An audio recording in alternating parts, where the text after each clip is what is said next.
Everyone in America knows the name Daniel Carter. In his 50s now, Daniel is celebrated as one of the most generous philanthropists alive. If you drive through towns across the country, you'll see his name everywhere. On hospitals where children get life-saving care, on schools where kids from broken homes are given a chance to dream, and on shelters that welcome the homeless with dignity instead of shame. Reporters call him the billionaire who cares. Economists say he's proof that capitalism can have a conscience. To everyday people, Daniel Carter is living proof that money doesn't have to harden the heart. But what people don't know, what never makes the glossy magazine covers or the fancy news profiles, is how Daniel's story really began. Because Daniel didn't come from privilege. He didn't inherit a fortune, and he didn't make $1 billion by chance. His journey wasn't fueled by luck or shortcuts. No, it started with something much smaller. Something most people wouldn't even notice. One act of kindness. One ordinary moment on an ordinary night, when Daniel made a choice that most people wouldn't have.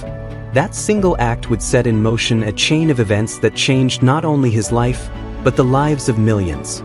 But before he became the man everyone sees today, Daniel was just another young man, broke, tired, and carrying more responsibility than most could imagine.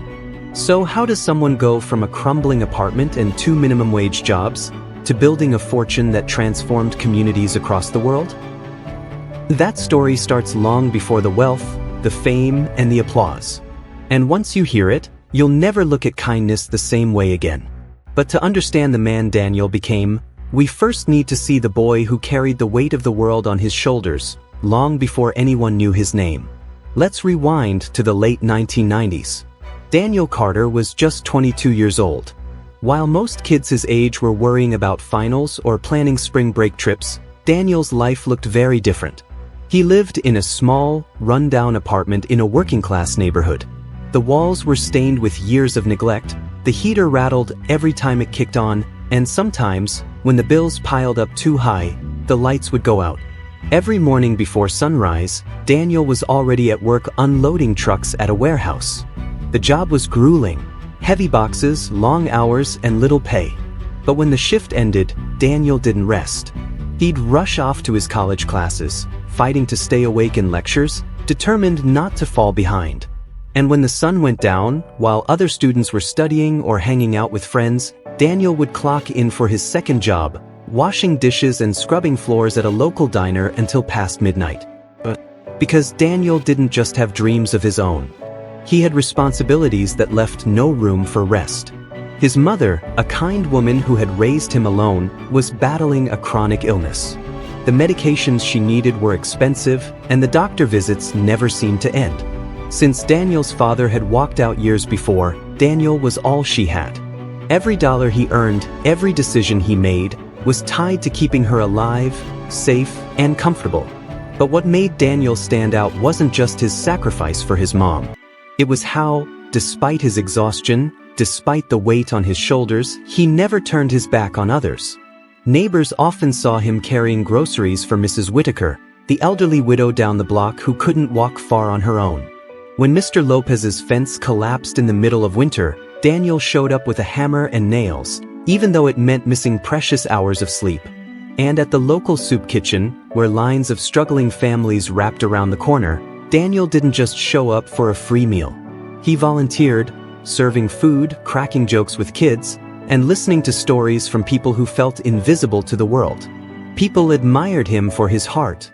They whispered about his work ethic. But behind closed doors, many wondered, how long can he keep this up? How much weight can one young man carry before he breaks? And truthfully, Daniel often wondered the same thing.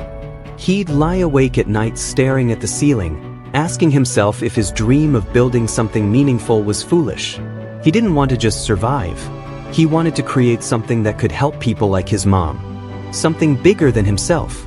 But how could he do that when he barely had money to put food on the table? It seemed impossible.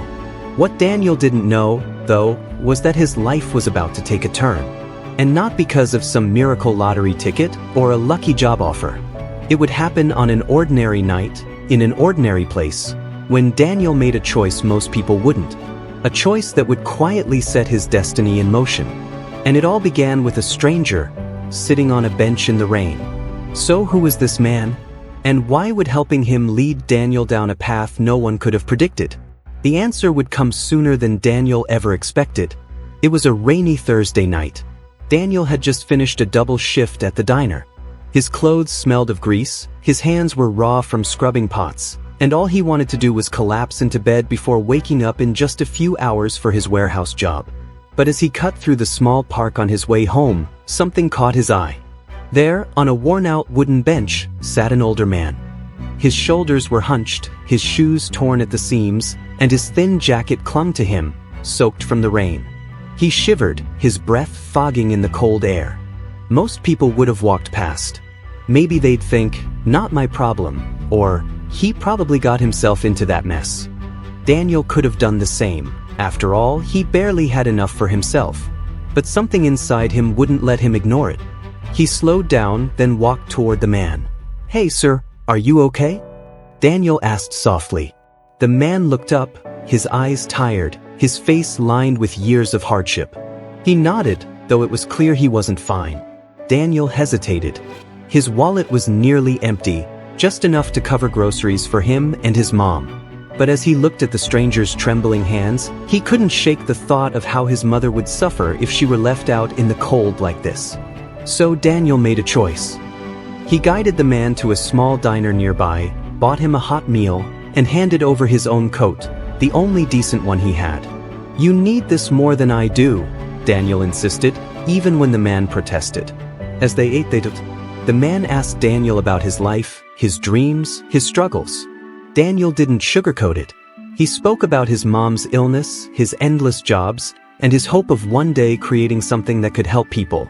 Something that would make life a little easier for families like his. The man listened intently, and when Daniel finished, he smiled faintly. "You've got a good heart, son. Don't ever lose that." Daniel walked him back to the bench, wished him well, and headed home, cold, tired, but strangely at peace. He didn't think twice about it. To him, it was just another small act of kindness. But what Daniel didn't know was that this very moment, the night he chose to give instead of keep, was about to come back around in a way he could never have imagined. Because weeks later, while standing nervously in front of a classroom full of students giving a college presentation, Daniel would see a face he never expected to see again.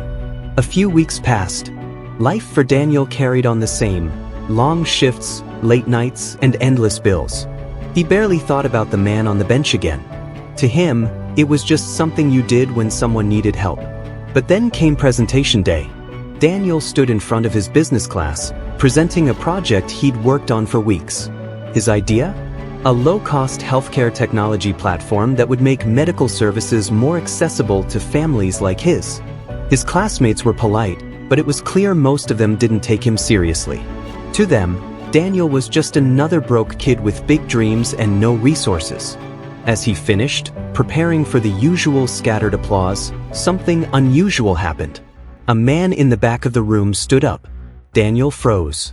It was him, the same man from the park bench. But he didn't look the same. This time, he was clean-shaven, wearing a crisp suit, and carried himself with confidence.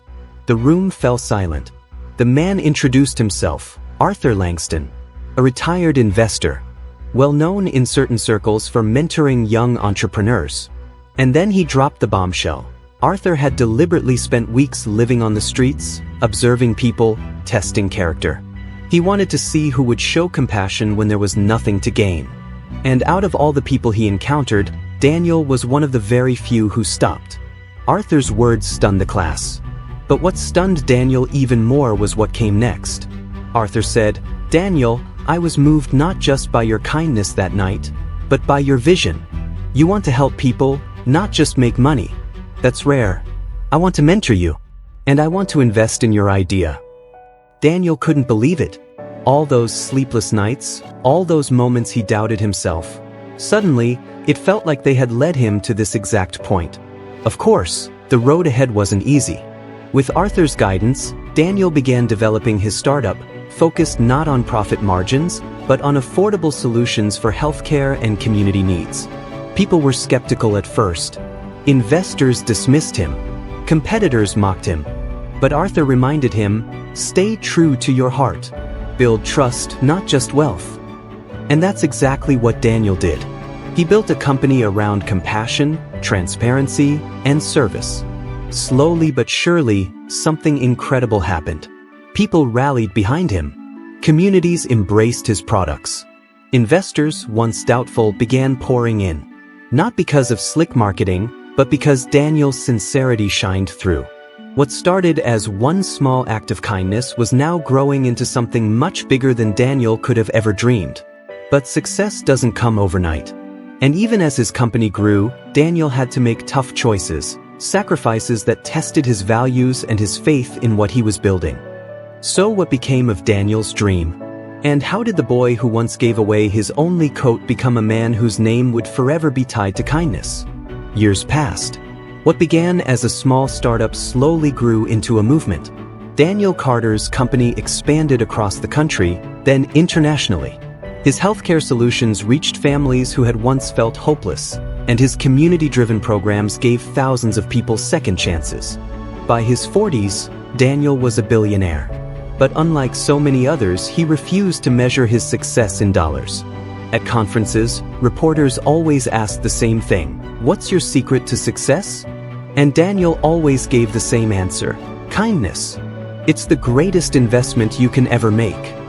He never forgot the nights of struggle, the meals skipped so his mom could eat, or the strangers who once dismissed him as just another poor kid. And he never forgot Arthur Langston, the man who had believed in him, not because of a business plan, but because of a coat given on a rainy night. Even at the height of his success, Daniel stayed humble. One evening, long after the cameras were gone and the spotlight had faded, he quietly returned to the same soup kitchen where he used to volunteer as a young man. No press, no applause. Just Daniel, serving meals, listening to people's stories, smiling as if he were no different than them. As he handed a plate to a young boy, he thought back to that rainy night on the park bench. The night he almost walked past, but didn't. Daniel Carter became a billionaire, yes, but not in the way you think. His true fortune lies not in his bank account, but in the lives he touched, the hope he restored, and the kindness that built a legacy stronger than gold. Moral of this story: kindness is never wasted. You may think it's small, you may think it goes unnoticed, but it has the power to change lives in ways you could never imagine. Daniel Carter didn't become a billionaire because he chased wealth. He became one because he chose compassion when no one was watching. And that's the truth about kindness. It multiplies. What you give today may return tomorrow in ways far greater than you expect. If this story inspired you, remember, you don't have to be rich to make a difference. Start with the small things. Be the reason someone smiles today. Show kindness, even when no one is looking. And if you want more stories that remind you of the power of compassion, don't forget to subscribe, like this video, and share it with someone who needs hope right now. Because at the end of the day, kindness costs nothing, but it changes everything. And remember, we're not just telling stories. We're changing lives.